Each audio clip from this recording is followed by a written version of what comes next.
अगर उनको उनको पता था कि हमारे इतना फैन फॉलोवर्स हैं, हमको मानने वाले इतने लोग हैं, चाहने वाले इतना भीड़ हो सकता है, तो उस अनुसार उन्हें व्यवस्था क्यों नहीं करवाएँ? यदि उनको चंदा के पैसे से उनको गाड़ी में चलने आता है, उनको अच्छे से रहने आता है, तो व्यवस्था करवाने क्यों नहीं आया? ये बहुत बड़ा सवाल है उस बाबा से भी और वहाँ के एसडीएम और एसपी घटना को लेकर के जो है काफ़ी लोग संवेदना व्यक्त कर रहे हैं। जिस प्रकार आज मानसून सत्र का बैठक भी था, हमारे संसद में चर्चा हो रही थी, जिस बीच में जो है नरेंद्र मोदी जो है भाषण देते रुकते हैं और इसके लिए चर्चा करते हैं। तो ये काफ़ी बड़ा टॉपिक है और पूरे देश भर में बताया जा रहा है कि जो अगर रेल हादसा हुआ था, उसके बाद से यह बड़ा घटना देखा जा रहा है और इसमें करीब 100 से अधिक लोगों की मौत हो चुकी है और यह संख्या बढ़ भी सकती है और घट भी सकती है। ऐसा बताया जा रहा है कि यह संख्या बढ़ भी सकती है क्योंकि लोग आते जा रहे हैं, पेशेंट जो है आते जा रहे हैं, उनकी जाँच भी हो रही है और ऐसा बताया जा रहा है कि जो बाबा थे, उनके द्वारा एक सत्संग का आयोजन किया गया था, उसमें व्यवस्थित ढंग से कुछ व्यवस्था नहीं किया गया था। वहाँ काफ़ी जो है जनसैलाब उमड़ गया था, काफ़ी भीड़ था, कंट्रोल से ज़्यादा भीड़ था। अब सवाल ये आता है कि ऐसे-ऐसे बाबा लोग को परमिशन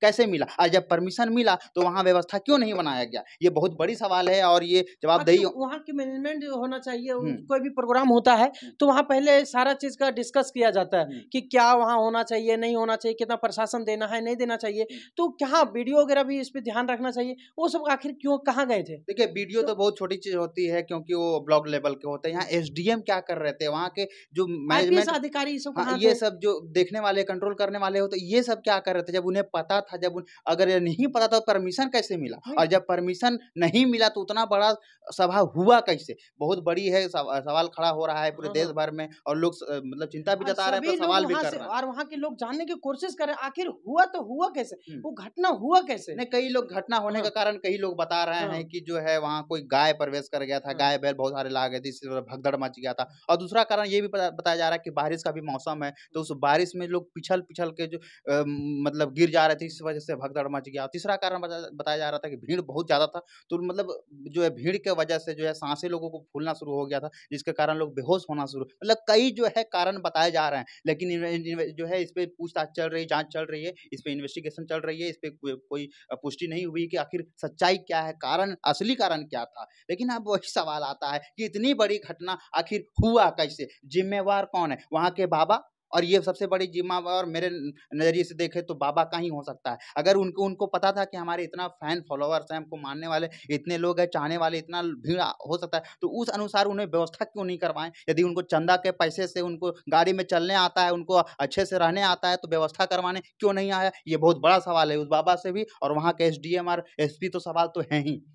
वहाँ के एसपी वगैरह जितने भी हैं उनसे पहले करना चाहिए। बिल्कुल, ये बिल्कुल। सब करना जो कार्यक्रम हो रहा था इससे पहले जाँच पड़ताल करना चाहिए हुँ, और देखना चाहिए कि सही सुविधा वहाँ मिल रहा है या नहीं मिल रहा है। हुँ, लेकिन इसके बाद जब घटना हो जाता है तो वहाँ से तुरंत बाबा हुँ। फरार हो जाते हैं। हाँ, ये घटना होने से ऐसा बताया जा रहा है कि ये घटना होने से हुँ, पहले बाबा फरार हो गए थे। हाँ, मतलब इससे ये प्रतीत मतलब होता है कि बाबा को पता चल गया था, हाँ। लेकिन जब पता चल गया था तो वहाँ फिर भी कंट्रोल हुआ क्यों नहीं? सवाल अब यही आता है कि इसके पीछे बाबा का ज़िम्मेदार है और बताया जा रहा है कि एफआईआर भी हो गया है। हुँ, नारायण आसार जो हरि बाबा जो हैं हाँ। ऐसे-ऐसे लोग तो बाबा बहुत जानते रहे, बहुत सारे लोग हैं इंडिया में। आखिर ऐसे-ऐसे बाबा लोग को परमिशन मिलता कैसे है? और जब परमिशन मिलता है तो उन्हें कंट्रोल क्यों क्यों नहीं आता है? क्योंकि वहाँ सोचिए जान-माल कि अपने आप में समझ आते हैं कि हम कंट्रोल कर सकते हैं, लेकिन कंट्रोल होता नहीं है हुँ। और सोचिए कि आज 122 लोगों का मौत जान चली गई। मतलब अभी तो डेटा तो 122 हाँ, निकल के आ मतलब रहा है, बड़ा मतलब संख्या संख्या बढ़ भी बढ़ भी सकती है। सकती है। बताइए इतना बड़ी घटना को अंजाम देने का जो है सबसे मुख्य कारण जो है एक बाबा जी भी हाँ, हैं। एक व्यक्ति के कारण सोचिए कि 122 लोगों का मौत ज हो जाता है। हाँ,